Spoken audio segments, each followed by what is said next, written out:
पहले मैं अपने पर्सनल एक्सपीरियंस से ये आपके साथ शेयर करना चाहती हूँ कि जब मैंने ओथ उठाया तो फ़ौरन रमज़ानुल मुबारक का महीना जो है वो आया, तो हमने एक रमज़ान पैकेज डिज़ाइन किया जिसका मेरा जिसके लिए मकसद ये था कि लोगों के डोर स्टेप्स पे उनका जो रमज़ान पैकेज है या गवर्नमेंट की तरफ से जो रमज़ान का उनको हेल्प है वो उनको उनके डोर स्टेप पे मिले। तो टू माई अटर हॉरर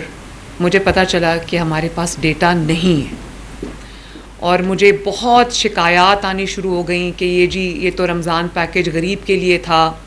एक सर्टन पॉवर्टी स्कोर जो है उससे नीचे रहने वाले लोगों के लिए था, तो ये तो अमीरों को भी मिल गया है, ये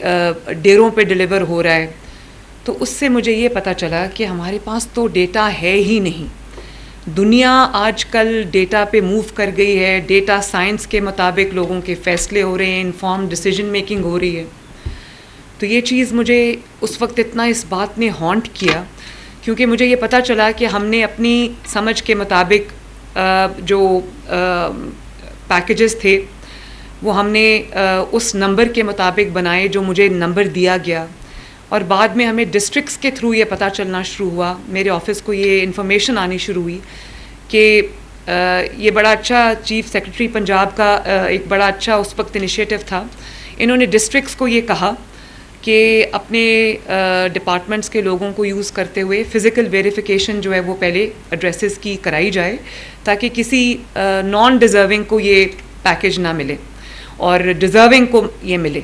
तो जब हम फ़िज़िकल वेरिफिकेशन के लिए गए तो हमें ये एहसास हुआ कि जो एड्रेसेस हमारे पास हैं उनमें से कई एड्रेसेस ऐसे हैं जो हमें पता ही नहीं है कि वो घर किधर हैं और वो लोग रहते भी हैं या नहीं रहते, उस एड्रेस से वो मूव कर गए हुए हैं, कहीं और चले गए हुए हैं, फ़ोन नंबर्स पुराने थे, गलत थे, कोई हमें उसके बाद हम एक सर्टन लेवल के बाद हमें समझ ही नहीं आ रही थी कि हम ये जो लोगों को कैसे ढूंढें। 13.5 करोड़ आबादी है पंजाब की,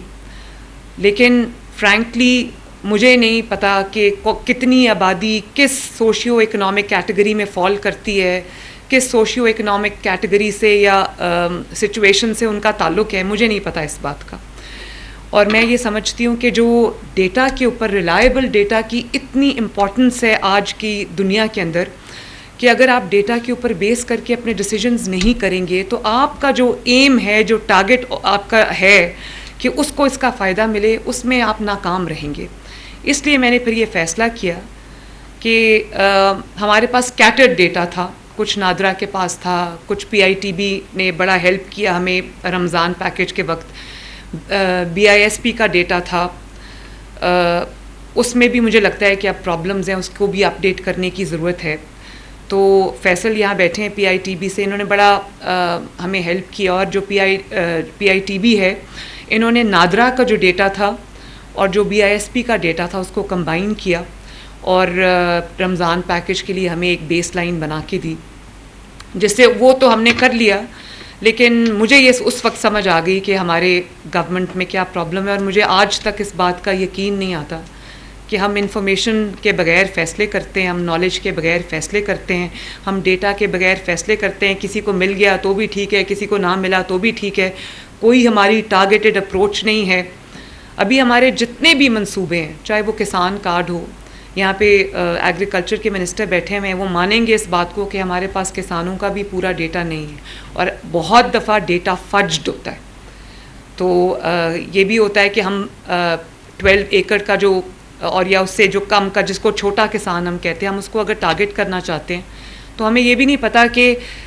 टैक्स से बचने के लिए बहुत सारे लोगों ने 12-12 एकड़ में तोड़ के अपने जो रजिस्ट्रेशंस हैं वो कराई हुई हैं। इसी में लगे हैं जो लोगों को, मुझे नहीं पता पंजाब में 13 करोड़ अवाम में से कितने ऐसे लोग हैं जिनके पास उनका घर नहीं है और वो किराए पे रहते हैं या वो अभी मेक शिफ्ट अरेंजमेंट्स में रहते हैं। तो अभी मैंने फॉर द टाइम बीइंग मैंने ये किया है कि हमने हेल्पलाइंस खोल दी हैं हर अपने प्रोजेक्ट के लिए, हर अपने जो स्कीम है उसके लिए मैंने हेल्पलाइंस खोल दी हैं, क्योंकि मेरे पास डेटा नहीं है। तो मैं ये चाहती हूँ कि अगर कोई उस प्रोजेक्ट में या उस स्कीम में उसका नाम नहीं आया तो, और या वो इंक्लूडेड नहीं है, या वो हमारे जो भी हमारे पास जैसा भी डेटा है उसमें वो इंक्लूडेड नहीं है, और अगर वो डिज़र्विंग है तो वो अपने आप को रजिस्टर करा सकता है। फॉर एग्ज़ाम्पल मैं समझती हूँ कि अभी मैंने जब ये जो हमारे स्पेशल लोग हैं, स्पेशल जो हमारे पीपल हैं, उनके लिए मैं एक डिसेबिलिटी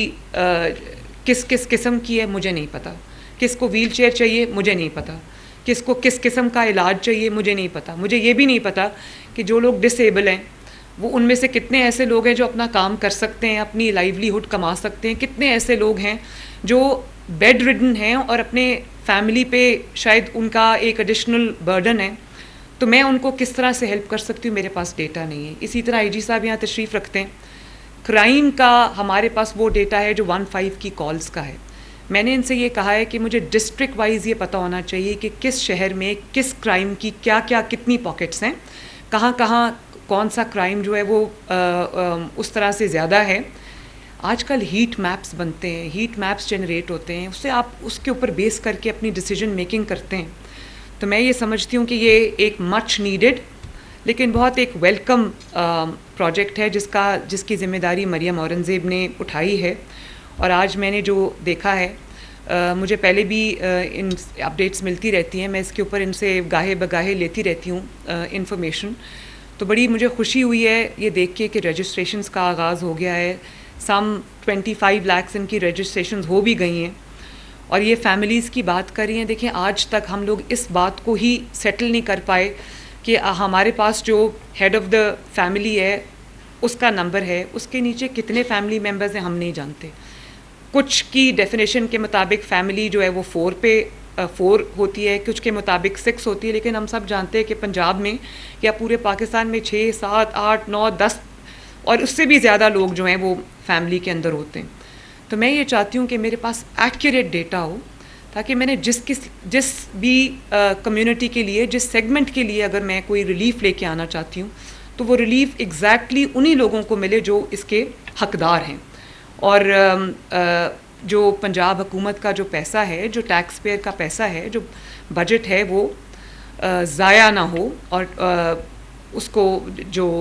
उसका टारगेट है, जिसकी वो